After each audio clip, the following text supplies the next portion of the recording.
Sa Talisay City, Negros Occidental, duha ka lalaki dakop sa paghupot sang illegal nga droga. Mga suspect nagatira kuno sang shabu agod may resistensya sa ilang pagsinadya. Yaring balita nga aton gintutukan. Nagapangdulom ang mga mata ni Jose Jereza Jr. bangod sa wala tuo nga makasadyahan nga iya ginakadtuan. Gani agod hindi mapasawan sa energy, hit-hit anay shabu antes siya mag-party-party. Balik pag-party, amo na? Oo, party. Hindi party how?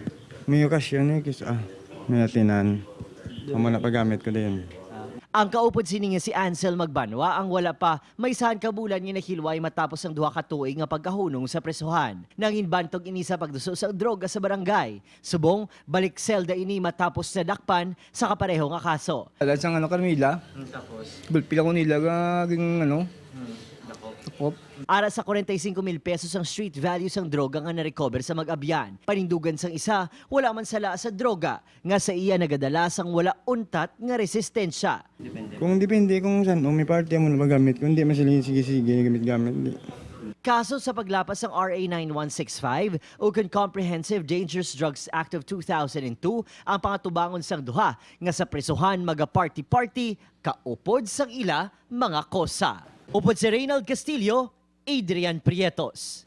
1 Western Visayas.